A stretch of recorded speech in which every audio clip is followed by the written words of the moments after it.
Hey everyone, Kyle once again, and welcome back to the next movie review for Halloween month. And now to review a film that, it's a film that I think people are mixed on, you know. People like it because the whole idea of the movie.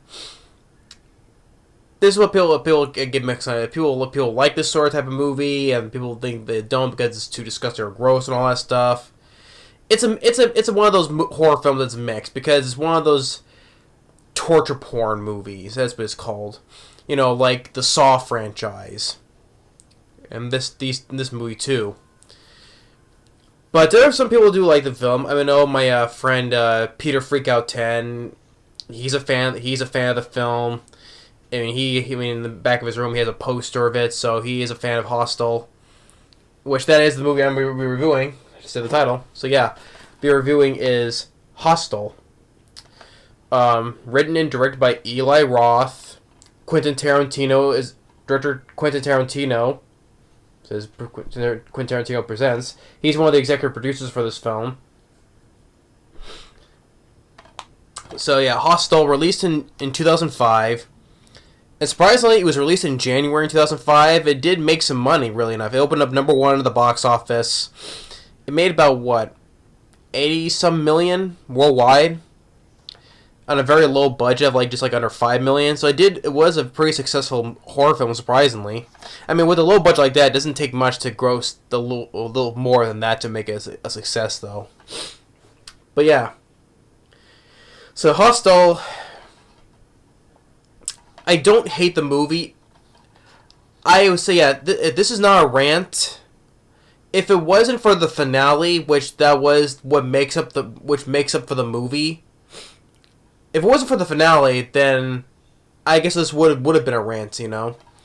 But the third act of the movie is what makes it up for it. Makes it sort of, you know, makes us root for the lead guy more. That's what makes it up. Why it makes up for me liking the film because of that. I mean, to be honest, I guess a lot of people, I guess people like me, I guess sometimes I just want to skip to the finale, skip to the third act, and skip the first and the second half of the film, you know, the start and middle part, and get to the third act, you know. But I'll get to that though. But yeah, Eli Roth. Eli Roth as a director. As a writer, I don't like him as a writer because I think a lot of times his writing is piss poor, especially when it comes to writing characters. But as a director, Cabin Fever has a good idea dealing with the flesh-eating virus in a cabin. It's a good idea, but the way the characters are written, not much. Especially the humor was not funny at all. Especially the first of that film was famous for that one dialogue, "I want pancakes." Yeah, Cabin Fever. It's a good, interesting idea, but Cabin Fever, I just fell out of love with, you know. So the more over the years, it's been downward for me. So, but yeah, that film. Although I did like the remake of Death Wish with Bruce Willis. I kind of did. I've not seen the film with Jack Black, The House with the Clock on Its Walls. I think if it's based on a children's book, I can't say anything about the title, but The House on the Clock on Its Walls, I thought it was a pretty dumb title anyway, but I have not seen that. Knock Knock with Keanu Reeves, that was pure dog shit. I think that's Keanu Reeves' worst role, even though I'm a big fan of him. I hate Knock Knock. Knock Knock, Who's There? Exists too. Yeah, I wish that film does not exist. Yeah, that's what I think about Knock Knock. Then he directed this film. Then he directed the sequel, Part 2, which ruins the ending of the first movie. Bullcrap. It's Eli Roth. It's just, as a director, I like the remake of Death Wish. Didn't mind this movie, but he's just, he's a guy I'm off and on about. But as a writer, he sucks. Because, like I said, a lot of times his movies, he writes characters stupidly, dialogue wise and doing dumb things, so I don't like him as a writer. But director, he's more, I bet more directing than as a writer, basically. And as for the cast, I mean, for the lead, you have Jay Hernandez, who, which I don't mind Jay Hernandez. I mean, he was one of the likable things I liked in the found footage film Quarantine. He was one of the firemen. Sadly, he died though. Gets attacked and turned. Sadly, I mean, he was one of the characters I liked in Quarantine, but he died. That sucks. But he played a Diablo in the first Suicide Squad. He's the one who has a tattoo as a skeleton tattoo over him. He control fire. If you watch the first Suicide Squad, who has he's one basically controls fire, and he has like the skeleton tattoo on his face and on his body. That's Jay Hernandez in the first Suicide Squad. But I don't mind Jay Hernandez though, and not Scott, Derek Richardson. I think he was the guy who played the young Harry in the prequel Dumb and Dumberer. When Harry met Lloyd, the prequel to that. Derek Richardson, he played the younger Harry. That was Jeff Daniels' character. And as for the other cast, so I'm not too Americanized, except for one guy who appears later at the third act, though. But I'll get to that in a second. Though I'll get to him in a minute. But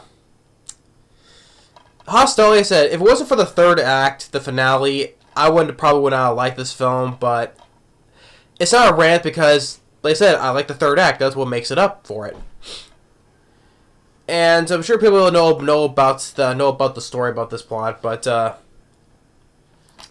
I mean, for praise, it has a 61% Rotten Tomatoes. I mean, any cool news calls it the scariest movie in a decade. It wasn't. It felt to me, it was. I'm not scared by anything anymore, so it's not the scariest movie in a decade.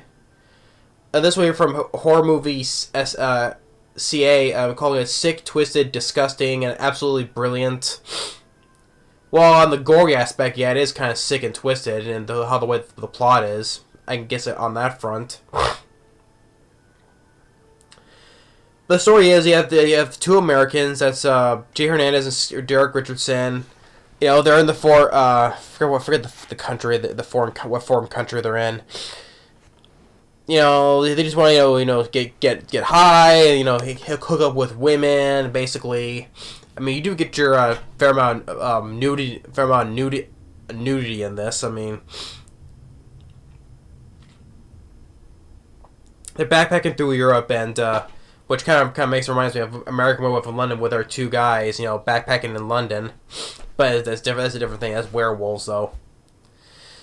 But four Americans backpacking in Europe, kind of the same thing with American Werewolf in London. They're backpacking though, but different horror movie though. But one thing leads to another. That they meet with a guy who I think is a Dutch guy.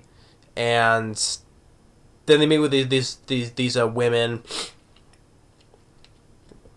and basically they lead into this place, a hostel.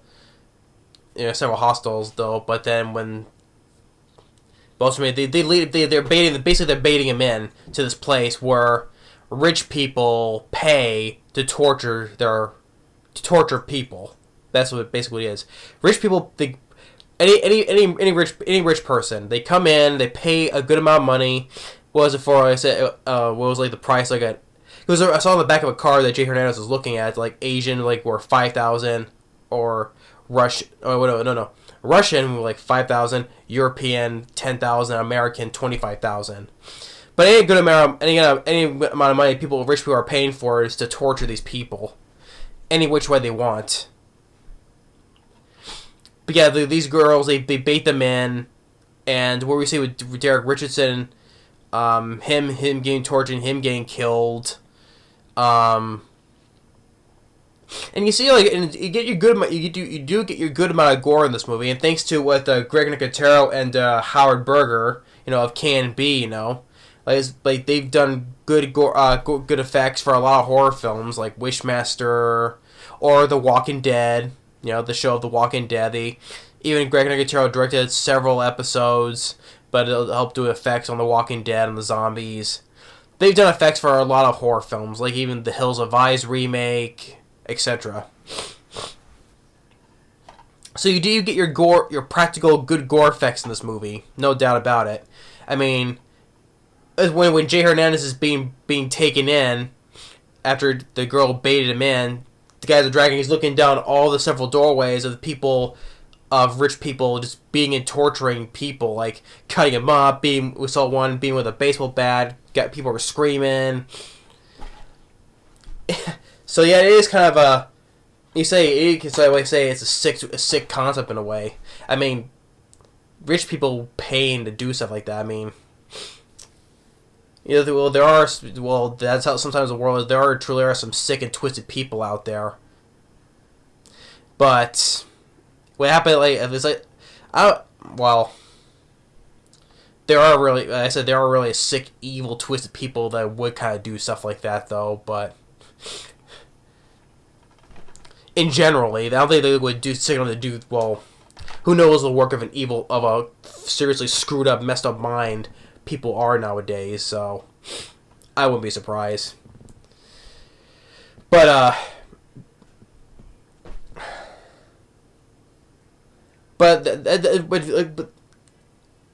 before when Jay Hernandez, before he gets taken in, captured, the first and the middle half of the movie is just them basically just going around, getting high, with women. I mean, it's just all the stuff I found was kind of boring. I find it kind of boring, honestly. I mean, the humor I thought was not funny because, well, it's not Jay Hernandez or Derek Richardson's fault. It's how they're written. That falls on Eli Roth because he wrote and directed this. So a lot of this falls on Eli Roth and the writing because of him on the script. Because they kind of come off as kind of like douchey and just be a little memeing, like lines of dialogue, right? I think it was Derek Richardson who said it. It's like, oh, is bestiality illegal in this country, right? Because that girl's a hog. I'm like, or was it Jay Hernandez who said it? I forget. It was either the two, but either way, how the way it's said is like, it makes them kind of douchebags, Or there was like the Penta, or the pretty much leads to nothing, I mean, Jay Hernandez keeps calling his friend gay, right? Because, but it doesn't really matter because it leads to nothing. Because he kind of trying to make his ply that his friend is gay. I mean, on a train, he puts his hand on one guy and the guy freaks out, and then later on, I think they're at a bar and they do the same thing. I mean, it's a kind of hint that he is, but it doesn't really matter because it leads up to nothing. And then, like I said, the first half, basically the first half is boring. I didn't really care about that. I just want to skip to the part where Jay Hernandez gets captured and then he escapes, right? And that's why it's like the first half of our guys, basically being unlikable, which the kind of lies with Eli Roth and his writing, which tends to make people write his writing makes characters unlikable, like in Cabin Fever, and poor humor.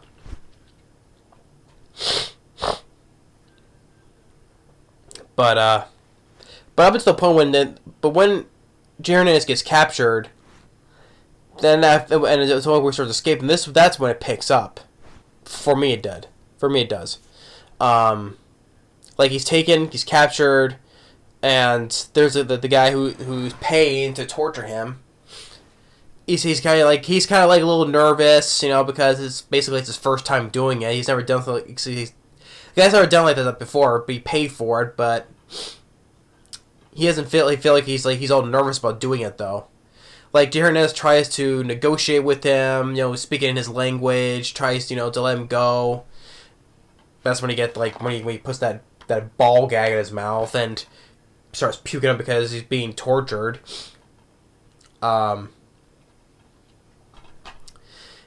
But this is when he escapes. This is when we're rooting for his character. Yeah, I kind of forgive the guy who he was acting like a bit of a douchebag throughout most of the movie though, but up until he gets captured and tortured.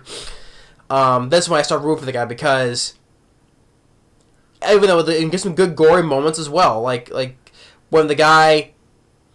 He actually when the guy gets Hernandez gets his finger, 2 of his fingers cut off from right here, and that's how you're able to slip through the cuffs. And then the rich guy, I could call him.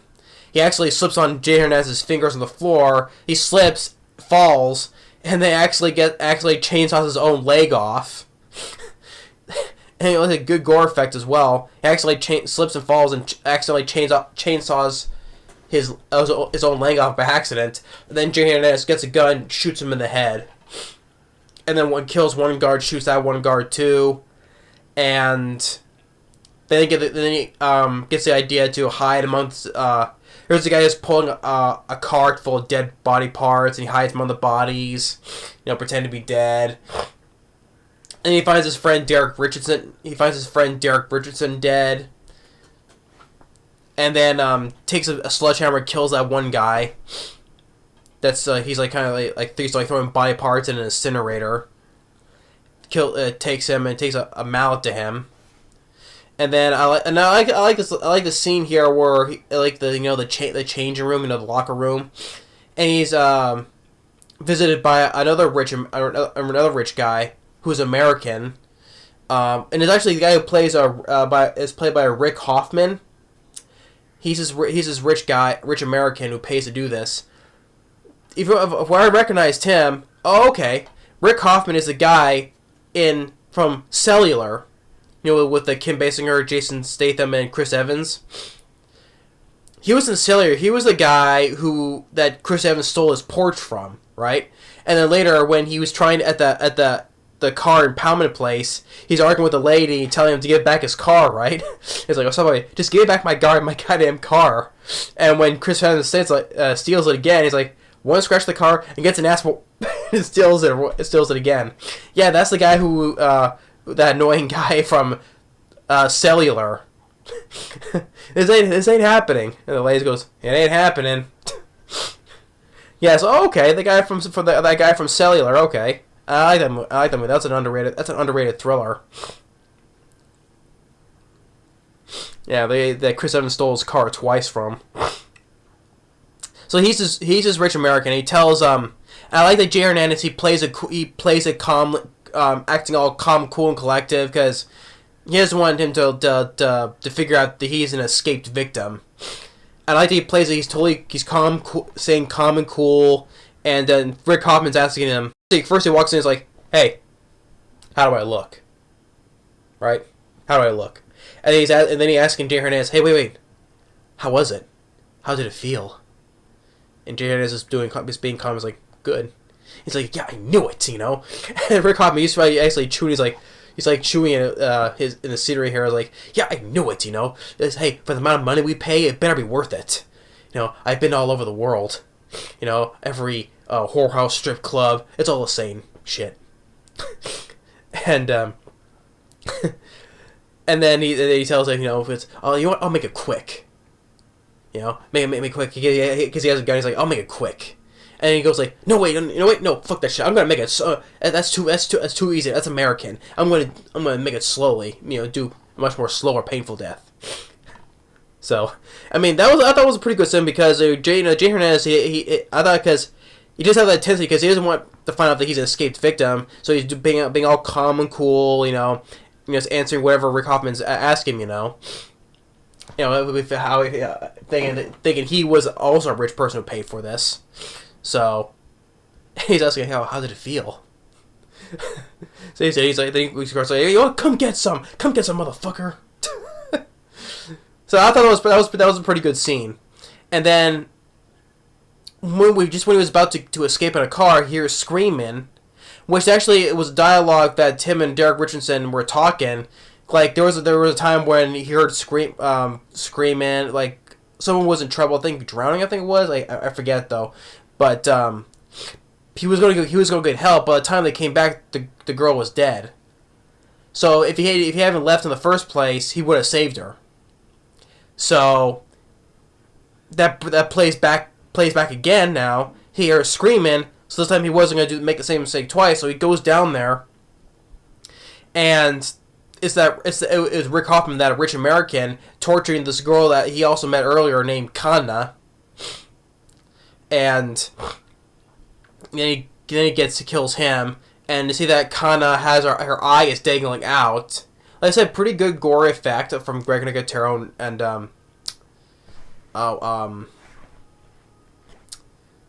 what was the guy's name? What was the guy named? Berger? Yeah, Howard Berger. So it's like how it's like her eyes like dangling out, so Hernandez has to cut it off to fix it's on the way, and when he cuts out all those pus is coming out. It is kind of a gruesome looking effect, in a good way, so I give props to Canon B. So he takes her with him, they get in the car, they escape, and they meet, and then he sees the two women and this one guy that was also with him as well. Sees them, runs them down, which they deserve it because they're first being all nice, but then when they get there, they show the true colors, who they really are. So yeah, you really hate them afterwards. So they get what they deserve. He goes and steps on it, runs them down. Then that one girl's still alive, but then she gets run over by a second car. But yeah. We go into yes, they get what they deserve, including all the people that he killed inside that facility as well, that hostel basically. They all get what they deserve. Yeah, so they do get what they deserve. So, and then those two guys, there's where he meets with these Jay Hernandez meets with these group of kids, like 10 years old or 12, around that age. And he gives them candy, and they let him pass, and then they kill those two guys by throwing rocks on them, bashing their heads in. Okay, so yeah, I was like, okay, these kids can kill people over candy, just by giving them candy. And then when they get to the train station. I guess Kanna now she sees her reflection, sees how fucked up her face is now. I guess in her mind, how she especially the trauma she went through and how the way her face is now, how could she not live with herself like that? So she decides to commit suicide by jumping in front of a moving train.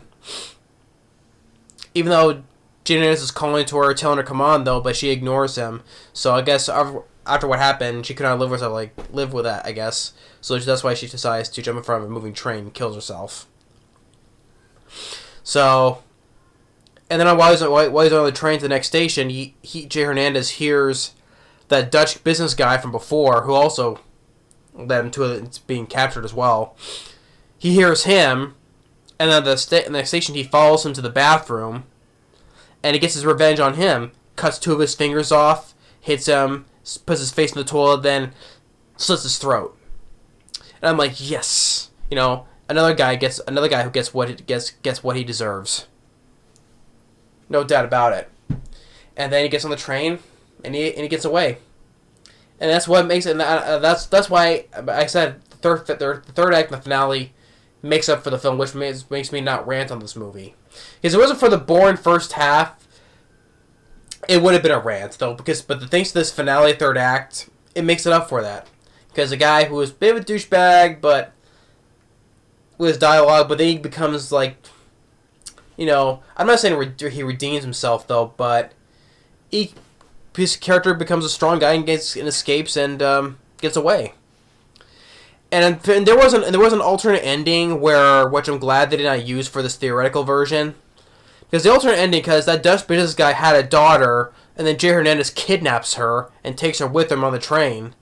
I'm like, so it makes me a guy who worked out all this escapes, then he becomes unlikable by kidnapping a girl. I wouldn't buy that at all, really, because I don't think it's not within Jay Hernandez's character That's why I did not buy about it. So I'm glad that they did not go for that ending.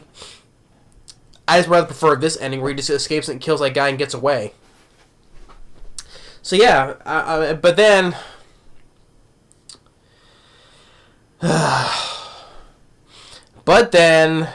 the sequel comes out, and because Eli Roth, he thinks because he thought the first thing he thought was so successful, because what am I saying is that we thought we believed that Derek Richardson, he would be the lead guy, right? He would be like the guy, the lead. But then he dies, that's Jay Hernandez becomes the lead, who's the lead, and escapes. This sequel just messes them, because the reason why I like this, I say I like the film because the third act, because of Jay Hernandez, this whole time of him trying to escape and getting away, from this horrible place. And then the sequel comes out, like in the first 5 minutes or so, he dies. He gets his head cut off, and his girlfriend finds his headless corpse, and then his head gets taken to this elite hunting corporation, because that was the Dutch guy the Dutch business guy had a car that said elite hunting, so his head gets delivered to that place. I'm like, great. You just killed the only likable. Well, I would say by the time of the finale, he becomes a likable character. That character that I liked, that worked hard on escaping from the place, and then he died. And the sequel comes, he dies in the first 5 minutes.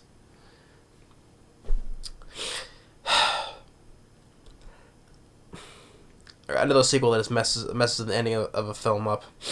And then, in the sequel, this time, it's a man who escapes. This time, it's a woman who escapes. Right.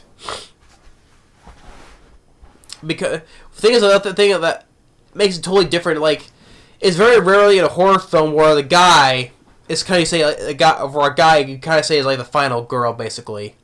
Because it's very rare in horror films for it's the guy who is a lead who survives in a horror film. I mean, you got Bruce Campbell from Evil Dead. I was gonna say Josh Hartnett,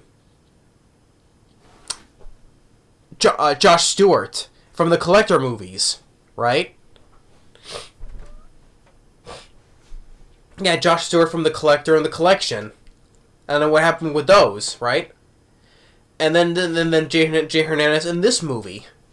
Is there rarely you see a guy, or forget the actor's name, from Friday the 13th, Jason Goes to Hell, The Final Friday. So is there rarely you see a guy like that survive in a horror film? Because mostly usually it's the final girls, right? Especially the Friday the 13th movies, right? But then the sequel becomes, you kill Jay Hernandez, and then the sequel becomes like that. With the final girl. Hostel 2 just sucked. It sucked then. Hostel 2 sucked then and there as soon as Jay Hernandez gets killed at the beginning, straight off the beginning. Just like that, instantly that film sucked. And then there was a third movie that was direct to video. I have no care to see. I had no care to see it anyway. I know Scott Spiegel, who was also executive producer for this movie, along with Quentin Tarantino. He directs that third film. I'm not interested in seeing the third film anyway. Hostel 2 sucks, so I got enough of that. Especially as soon as Jay Hernandez gets killed off. No interest in part 3. But the first Hostel film, which it didn't need to be a trilogy anyway, I thought it was fine with just one movie. But since the first movie made money, that's why I got the sequel. A suck sequel. But the first Hostel, the third act, slash finale, makes up for why I like the movie. If it wasn't for that, then this would have been a rant. And this cover is, I did not care for this cover at all. I know it's supposed to implying as a torture porn movie, showing one of these, I don't know what kind of, is it a hook or whatever. I just think this cover was not that, is a dumb looking cover anyway. But Jerry Hernandez, I thought he did a good job, especially at the when he redeemed himself in the finale. Listen, the first half of the movie was boring. This bunch of the guys doing just going around with girls, Kai, willy nilly, basically. And I thought that was boring until when Jay Hernandez gets captured, and then he escapes. That's when the film makes it up, okay, because now we can root for this guy, and he escapes and he gets away.